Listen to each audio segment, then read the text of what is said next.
Pronto, agora nós podemos começar então a nossa live. Muito obrigada, meninos, por vocês estarem aqui. Para quem não conhece, o Paulo Conrado e o Wellington Xavier são psicólogos, são meus ex-alunos. Eu chamei, não foi à toa, são bons ex-alunos, e eles hoje trabalham como colaboradores do nosso espaço. Independe, a gente tem o abuso psicológico em qualquer relação humana. Eu digo, aonde tem relação humana pode acontecer abuso psicológico. Por quê? Porque é uma relação de poder. Então, eu quero começar essa nossa conversa falando um pouco com o Wellington. Eu quero perguntar, até porque é onde o Wellington ele atua, que é em organizacional. Wellington, acontece abuso psicológico dentro das organizações, dentro das empresas? Existe? Boa noite, primeiramente, boa noite, obrigado pelo convite, tá? E sim, isso acontece dentro das organizações porque nada mais é do que uma gama de relações, né? Uma empresa é uma gama de relações e a gente está convivendo o tempo todo, então, como qualquer outra relação, pode sim acontecer, né? Uhum. O que diferencia daquela relação, às vezes, de um casal, de alguma outra coisa? Tem a questão das relações de poder, né, conforme você falou, porém, na organizacional, principalmente nas empresas, acaba meio que combinando as duas situações. Como assim? Desde comentários, desde formas que um líder, um gestor aborda o funcionário, ou formas que ele... qualquer forma que ele possa coagir ou constranger esse colaborador, né? Mas isso acontece só entre um homem e uma mulher? Não. Pode acontecer numa relação com duas mulheres, uma mulher e um homem, ou entre dois homens, né? O principal ponto é que há esse poder de uma pessoa tentando exercer sobre outra, né? E a forma como a vítima se sente diante disso tudo. Isso que você está dizendo pode acontecer com homem, com mulher, homem com homem, mulher com mulher. Isso também eu vou puxar sempre o meu lado, que é a questão do relacionamento amoroso. Que, gente, é um preconceito você achar que é só com mulher que acontece. Eu conheço muitos casais gays que vivem em situação de abuso. De fato, é exatamente uma relação de poder, né? Poder colocar a relação, aquela sensação do macho alfa, né? Então, é a pessoa colocar e ter a relação de poder e de controle dentro daquela situação, né? Dentro daquele relacionamento. E isso, de fato, acontece em qualquer relação de pessoas, né? Sim, podem ser onde tem gente... heterossexuais, bissexuais. Sim. Onde tem gente, onde tem relação, essa relação ela pode ocorrer. Sim, em qualquer relação humana, né? É que a gente tem que parar de achar que, olha, eu sou homem, eu não sofro abuso, porque eu sou homem, né? E também, assim, é uma outra coisa que a gente colocou na reunião e que me chamou muita atenção, foi o fato de a gente achar, em algum momento, alguém achar que a vítima do abuso, ela tem um perfil. Não existe um perfil para ser vítima de abuso, gente. Não existe. Que fique claro, porque senão, porque o que acontece? A pessoa está sofrendo abuso, ela é vítima de abuso, ela fala, mas eu não tenho perfil, eu sou uma pessoa empoderada. Então, não existe um perfil, basta você estar pronto para amar. Agora, existe um perfil para o agressor, para o abusador. Um padrão, não é um perfil, a gente nem gosta muito de falar, mas existe um padrão de atuação, né? Exato. Quais seriam? Vamos colocar, vocês conseguem imaginar, colocar, Paulo Wellington, alguns E padrões? se a gente for pegar, né, pelo próprio padrão do abusador, ela vai se embrenhando, digamos assim, né, no meio da sua relação e fazendo com que você olhe e veja ela como uma pessoa dos sonhos, né? Então é exatamente aquela pessoa, ela foi feita para mim. Fala, E querido. toda ação de um abusador, né, para a vítima, é sempre um pretexto: olha, eu estou te protegendo, olha, eu quero te manter bem, né? Não é essa coisa escrachada de, olha, vai te prejudicar de alguma forma. Pelo contrário, é algo que É vai te sutil. proteger. É É sutil. sutil. Sempre sutil. Esse é o lance do abusador. E uma outra coisa que eu vejo que é um padrão, pelo menos é um dado empírico, que eu observei na minha prática. Ele justifica o ato dele como um ato de amor. Então ele fala assim, olha, eu faço isso porque eu te amo. Ou também ele justifica o ato dele como eu sofri na minha infância. Então ele fala, aí a pessoa fala assim, a vítima, ela diz assim, ai, tadinho. Ele faz isso porque ele sofreu na infância. Então E é uma aí, forma dele atuar, é uma manipulação, né? exatamente. E aí a própria vítima, no caso, ela vai acreditando que ela pode ajudar. Né? Então eu posso ajudar essa pessoa. Né? No caso da mulher, no caso do homem, a gente pode colocar ali como a síndrome de Mulher Maravilha, de super-homem, então eu estou ali para ajudar. Eu não posso soltar essa pessoa, não posso soltar a mão dela, porque eu vou estar deixando ela ali e ela precisa de mim. Né?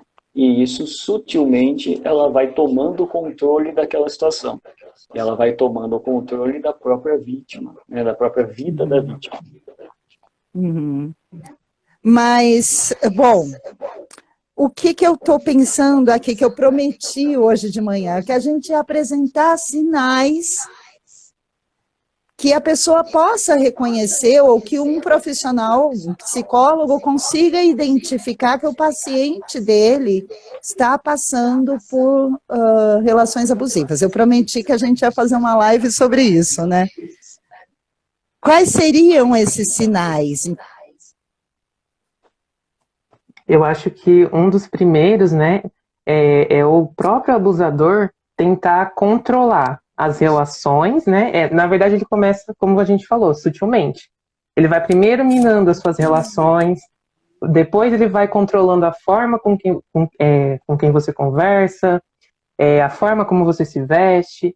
Ele vai te moldando, né? E tudo isso em prol desse cuidado maior, né? Sempre Não é em alegando. prol, ele diz que é, né? Ele diz Sim, que é, mas sim. não é em prol. Isso. Exatamente. Então, o primeiro sinal você acha que é essa coisa dele manipular num sentido de amar, vamos dizer. Ele diz, olha, te amo Exato. tanto e eu quero te preservar. Esse é um sinal. Mas esse é um sinal de relacionamento normal também. Exato. Não é Exatamente. só esse sinal. O que eu acho que é muito complicado é quando ele começa a isolar. Este é um outro sinal que eu acho que é muito, muito característico do abuso. É o isolar você dos seus amigos, é isolar você da sua família. Então começa, eu não gosto da fulana, dessa tua amiga, porque essa tua amiga... Ele dá uma boa desculpa, né? Mas eu não gosto da tua amiga, então eu não quero que você saia com ela. Aí você diz, não, mas ele não pode mandar em mim, eu vou sair com ela. Aí você sai. O que acontece? Aí é briga, hein? Aí eu vou terminar com você, porque ou você ou eu ou ela. Isso é indício. Tentar isolar.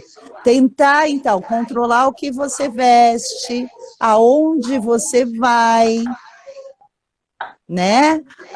Que mais, Wellington e Paulo? derrubar a sua autoestima. Ah, isso é. Então, elogios. Os elogios são elogios distorcidos. O que é um elogio distorcido? Nossa, você tá linda que nem uma arara. Exato. É isso, é elogio distorcido. Então, assim, adorei a sua roupa, vai ficar linda num jegue.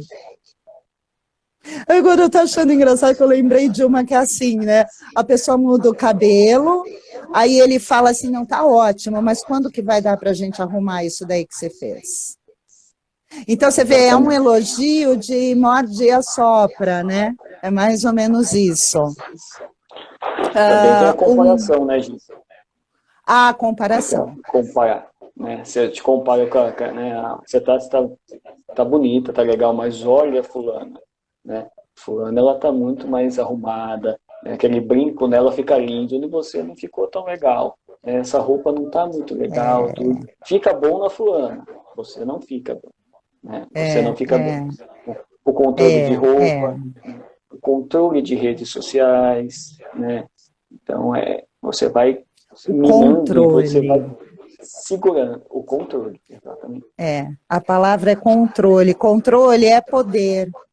E se a gente falar de relação abusiva, meninos e meninas, quando a gente fala de abusivo, a gente está falando de poder. Ele quer, ela, desculpa, é o hábito, tá? Porque 80% dos casos de abuso acontecem entre homem contra a mulher, né? Então, é uma força de hábito, mas, por favor, meninos, eu tô com alguns casos de supervisão e de consultório de abuso de mulheres abusando psicologicamente de homens. Como que elas, até a gente tem um padrão para elas, que ontem a gente até comentou, que é, meninos, que é atacar a sua sexualidade, o seu desempenho sexual. Eu não sei, eu tenho observado que é uma frequente, é um contínuo entre mulheres abusivas a atacar mesmo o desempenho sexual dos seus parceiros. E assim, é todo dia, né? Fala. Até porque, assim, o abusador, né, aí pode ser tanto a mulher como o homem, no caso, ele vai atacar exatamente a sua parte fraca, né? O que mais mexe com a pessoa.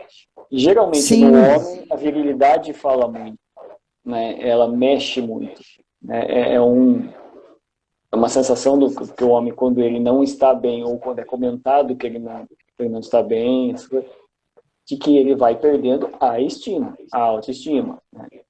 O mesmo acontece com a mulher, né? A mulher, ela preza muito pela imagem dela.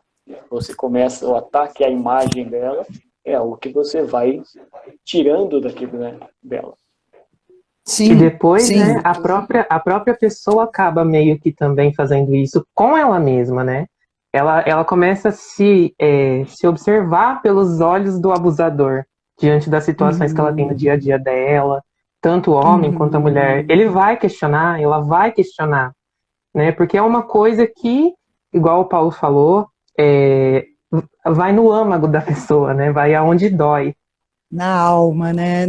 Então, e é uma outra coisa, quando a gente ama, eu digo, a gente fica mais, é claro, a gente fica mais vulnerável, mais aberto ao que o outro, ao nosso parceiro vai falar, é natural.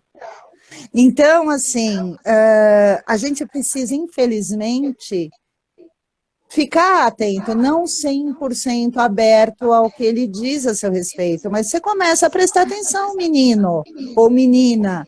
Ele está falando muito que você não está legal, ele está falando muito que o que você faz não é tão bom quanto o que o outro faz, ele está diminuindo o teu trabalho, o teu ganha-pão, porque o teu não serve, esse lugar que você trabalha não serve. Não vale a pena continuar. Esse é um recado. Por que não vale a pena? Você pode dizer, eu consigo que ele mude. Não consegue.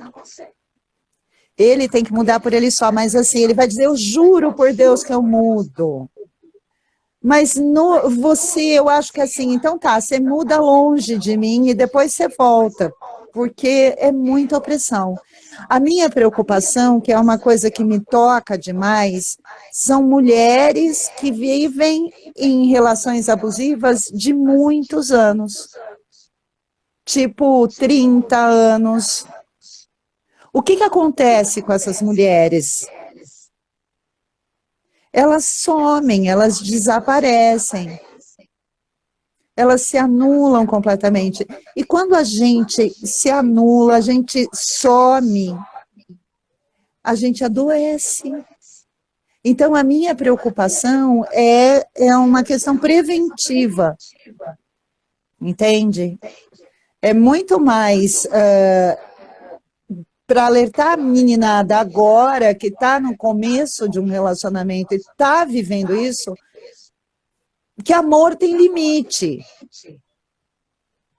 Isso que é a manifestação de amor, que foi até um post que eu coloquei esses dias, tem que ser uma coisa boa.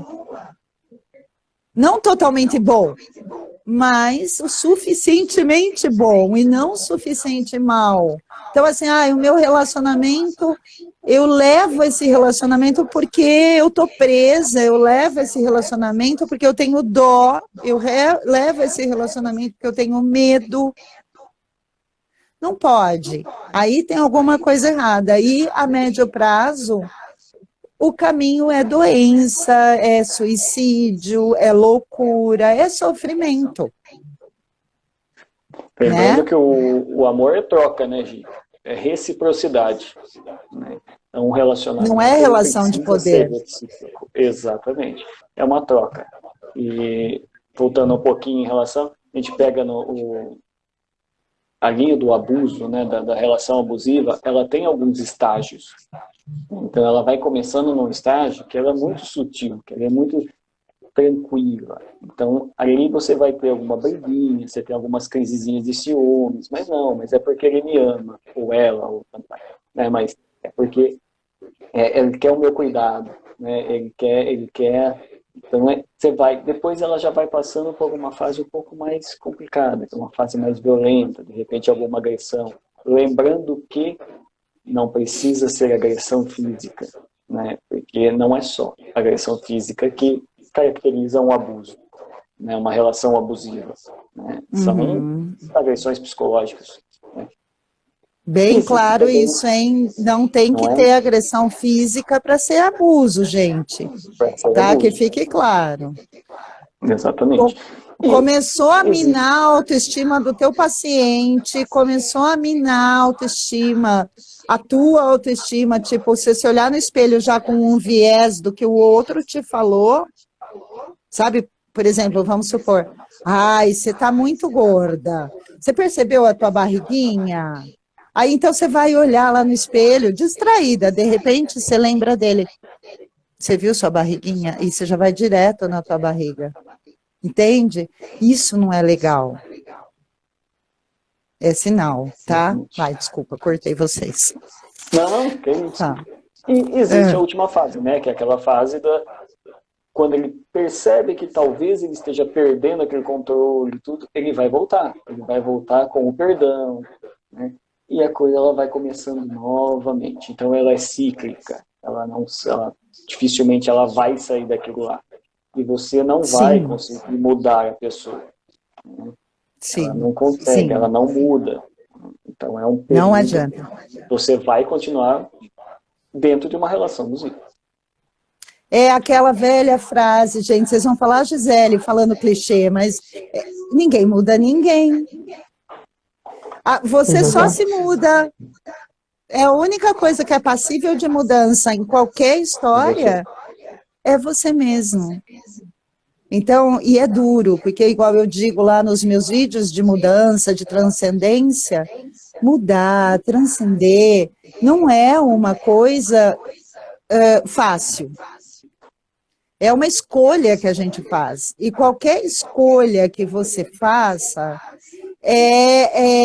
ela vai gerar uma não escolha, uma dor, uma perda, entende?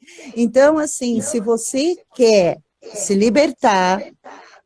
Você quer, quem precisa mudar é você e assumir que você vai sentir saudade, você vai se sentir inseguro, você vai ter um peso, mas a única pessoa capaz e passível de transformar alguma coisa é você mesmo. Exatamente. Combinados, né? Bom, você acha que existe um preconceito da sociedade com relação à vítima? Normalmente, né, as pessoas, elas acham que a mulher, pegando novamente a mulher como exemplo, acha que é uma pessoa que não tem escolaridade, que não sabe, né, como lidar com essa situação. E é muito pelo contrário. Muitas vezes a gente vê casos, notícias, que mostram que são mulheres que têm estudo, são mulheres que têm noção, de como sair dessa situação e acabam sendo um padrão, né, do abusador, né? Mulheres empoderadas, né? Acaba se tornando, como a gente falou em outras conversas, uma presa, né? O alvo deles. Eu estava contando ontem para os meninos, na nossa reunião, que há algum tempo eu li que mulheres empoderadas sofrem caladas os abusos psicológicos, mas elas são vítimas mesmo. E justamente por ter de representar esse papel social de mulher empoderadas, elas se sentiam muito envergonhadas em ter de assumir isso. Por isso que eu estou vindo aqui com essa bandeira de gente, vítima não tem padrão. Padrão, perfil, o que quer que seja, é o abusador. A gente está andando pela rua querendo se apaixonar. É claro que tem as nossas histórias, as nossas referências, mas de qualquer forma, qualquer um de nós está suscetível a cair na mão de um abusador. Simplesmente porque a gente está querendo se apaixonar e a gente acaba, igual eu disse no vídeo, né? O amor é uma droga, a gente fica mesmo meio drogadão, meio chapado, vamos dizer, quando a gente se apaixona. Então, quando começar a desapaixonar, dá tempo de pular fora. E aí eu acho que o limite, é até uma coisa que eu bato muito nos meus posts, é a questão do respeito. Quando, gente, você sente que de alguma forma está desrespeitando, considera que não vale às vezes a pena, sabe? Amigos, relação de trabalho, seu parceiro sexual, seu crush, te desrespeitou, eu acho que já considera se poupar, né? Exato. Falando de respeito, né? E ontem a gente estava comentando a respeito do respeito. Né? Do respeito. E aí eu estava dando uma olhada tudo e achei uma frase do Eric Fromm, né? Que foi um psicanalista, foi um sociólogo humanista. E aí eu achei muito legal essa frase. Respeito é a capacidade de ver uma pessoa como ela é e ter consciência da sua individualidade. Respeito significa preocupação com que o outro cresça e se desenvolva tal como é. Respeito é, portanto, a ausência de exploração. Ok, olha lá que bonitinho isso, o respeito é a ausência, vou até anotar. De exploração. Da exploração. Mas tem saída? Qual seria o caminho? Hoje, eu acho que uma coisa que de prontidão seria bacana para ajudar a pensar é a pessoa refletir sobre aquilo que está sendo dito sobre ela, que o abusador está falando sobre ela, né? Porque muitas vezes a gente escuta e pensa que é uma verdade absoluta, e não é, né?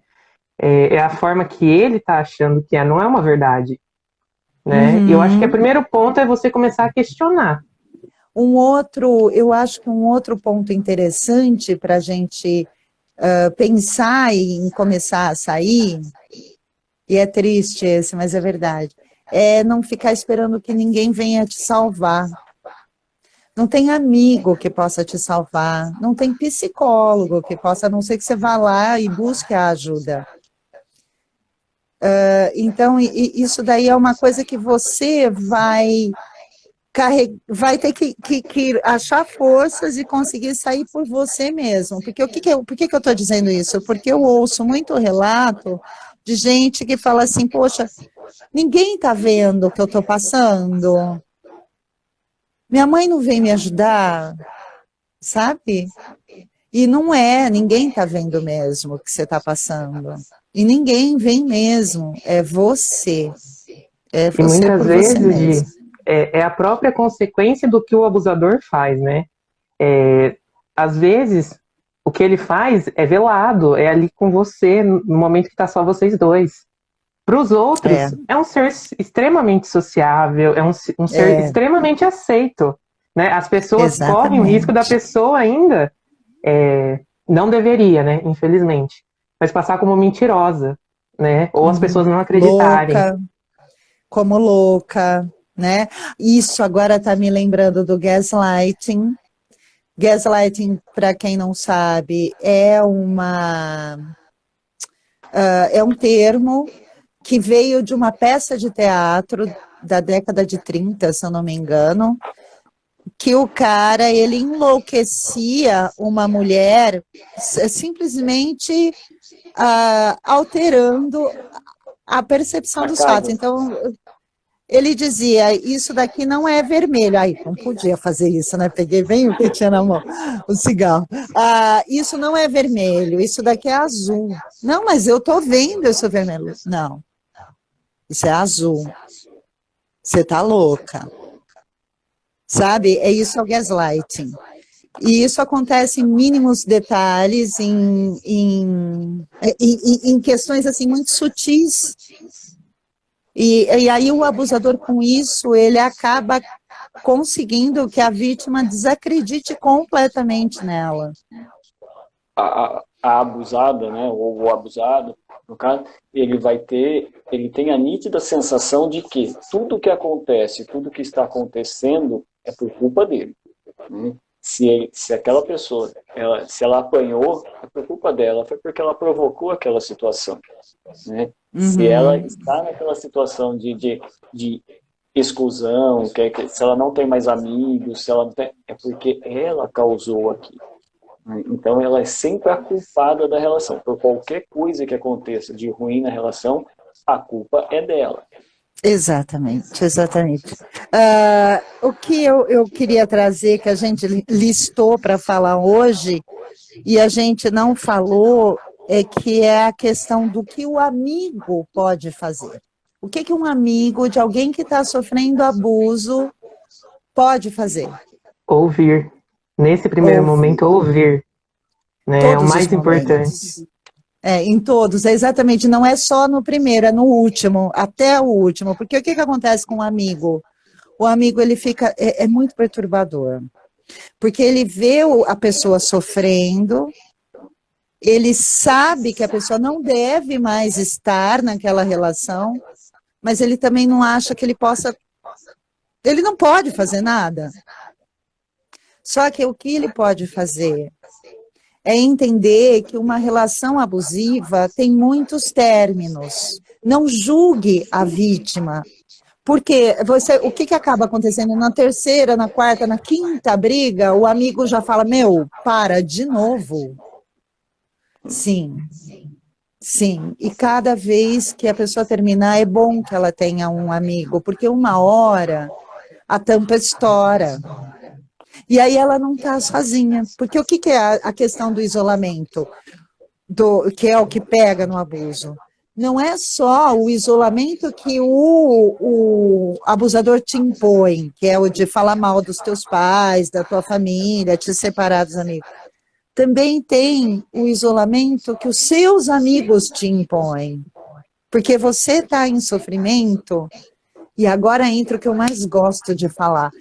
positividade tóxica, cara. A positividade está acabando com as relações verdadeiras de amizade. Desculpa a caretice, mas eu penso muito isso. Porque o que acontece? Chega uma pessoa pesada, porque ela está vivendo uma situação de abuso, é óbvio que ela está negativa. E aí chega a pessoa, ai, não estou afim de falar, de baixar a vibe. Essa pessoa é muito negativa, ela sempre vem com choro. Ah, não, aqui é só good vibes. Meu. E aí, ou ela afasta a pessoa, ou a própria pessoa que começa a se afastar, porque ela fala, meu, eu sou muito negativa. Acontece que a negatividade é uma realidade, é nós sendo. Então, assim, a positividade tóxica acaba afetando as relações de amizade das pessoas que sofrem abuso. Outra coisa, então, o que o amigo pode fazer? Além, ele vai ouvir sempre. Entende que esses términos, eles acontecem, e os retornos acontecem, são tórridos, intensos. A pessoa, ela precisa de alguém simplesmente para ouvir. Acolhimento, imagina. Acolher, obrigada. A palavra é acolher. Então, se você tem um amigo que está sofrendo abuso, a orientação, acolha e entenda, não julgue. É lógico, dá o seu pitaco. Fala assim, olha, vai, termina, você é melhor do que isso, você é grande, você não é nada disso que a pessoa está falando.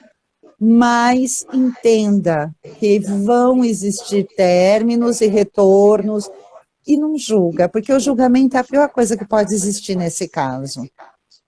Achar que a vítima é burra. Ah, eu não aguento mais, ela é burra, ela volta porque ela quer voltar. Às vezes ela volta não porque ela queira voltar, mas é porque ela não consegue, ela está muito desestruturada. E também, Gi, numa situação que ela está em total isolamento, não há mais os amigos. O amigo da positividade tóxica também está ali e não ajuda, né, na verdade. Ela vai voltar para onde? É o único lugar que ela vai ter para voltar, porque ela não tem outro lugar para ir. Então ela vai continuar indo e voltando, indo e voltando. Sim. Por isso, Sim. né, a importância do acolhimento. Sim, sim, na ordem sempre de... Eu penso que a questão é sempre você mostrar para a pessoa o quão distorcida está a visão dela a respeito dela própria. E tentar isso, agora eu falo para os meus colegas profissionais, resgatar o sentido da vida dela antes dessa pessoa. Porque o que acontece? Há uma quebra de sentido. Há um adoecimento, vamos dizer assim, né? Outras possibilidades se abrem, mas muitas se fecham. Então, assim, a minha dica para os profissionais e para quem está mesmo a fim de sair disso, não é? Olhar mesmo para o sentido da vida dela antes e reconhecer. Quando eu digo reconhecer, é retracinho conhecer, sabe? É olhar para aquilo que você já conhecia e que você passou a desconhecer, que é você mesmo. A má fé, que faltou eu falar um pouquinho de má fé. A gente se engana às vezes, em nome da nossa carência. Mulher, eu até brinco, a gente devia criar uma... uma Nossa Senhora protetora das mulheres carentes, eu brinco. E abrir reza para elas, porque a carência faz absurdos. Então, assim, em nome da carência, às vezes, só para não ficar sozinho, age de má fé e consigo própria. Então, se engana. Então, diz, ele é o jeitinho dele, eu vou conseguir mudar ele. Tudo isso é ação de má fé. As cicatrizes de um relacionamento abusivo podem não ser visíveis, mas o efeito que ele tem na vítima pode ser traumático. Então, exatamente, a Paty está dizendo que o que não é, o que se passa não é visível, pode ser sutil, né? Mas o trauma que fica, ele é visível, né? Ele é para sempre.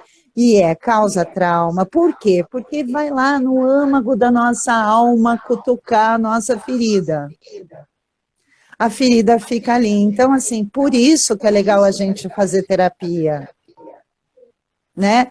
Para poder fazer alguma coisa com isso que foi mexido dentro de nós. Toda coisa ruim que é apontada, né? A gente traz dentro da gente, infelizmente, as histórias. Isso acontece com tudo, não é? Mas é que esse caso é um caso que, como a pessoa vai muito na nossa autoestima, que é a consideração que a gente tem pela gente, a cada vez que você para, às vezes, para pensar, você dá uma chacoalhada, porque você lembra, né? Foram muitos anos, todos os dias. Impregna, tatua, eu digo. Um ditado muito ouvido pela minha geração: ruim com ele, pior sem ele. Deus me livre. Ruim com ele, pior sem ele. Eu acho que ruim com ele, muito melhor sem ele, né? Lembrar que a gente aquela coisa do medo da solidão, às vezes, né, Gi? Então, às vezes, pelo medo da solidão, você se entrega a qualquer um, ou a alguém, ou precisa estar com alguém. O importante, primeiro, é você estar com você. E quando você está com você, e a gente fala assim, eu estou sozinho. Não, você está com você, né? Você nunca está sozinho, né? Desde que você se reconheça. Né? Sim. E é importante, que a gente fala muito, às vezes, em atendimentos, essas coisas, é a transcendência, né? É conseguir transcender, né, o passado, o que ficou, né? A gente não vai conseguir mais mudar, mas o que eu vou fazer de hoje para frente, né? O que vou fazer com o que fizeram comigo, né? Como dizia a Sartre. Então, é isso que é importante. Hoje, que eu vou fazer de hoje em diante. E assim, eu gosto de transformar, eu brinco, é um jeito que eu uso, né? De transformar a dor no amor. Então, assim, a experiência que eu tive me fez estar aqui hoje. Eu, justamente por ter vivido isso, eu posso, eu acho que de alguma forma, ajudar de uma forma mais efetiva quem passou por isso. Então, é uma forma de talvez, de lidar bem com tudo o que aconteceu. Então, assim, meninas, meninos, meninas que passaram por isso e sentem essa dor do trauma mesmo, né? Que tal começar a ensinar outras meninas, outros meninos a se amarem mais do que querer um parceiro, a parar de acreditar nos contos de fadas, na história de que vem um príncipe encantado que vai cuidar da tua vida inteirinha, pelo amor de Deus. Que não, né? Infelizmente tem, né, Bibi? A Bibi tá só assim com a cabeça. Tem muita gente que ainda espera, e não é só adolescente, não.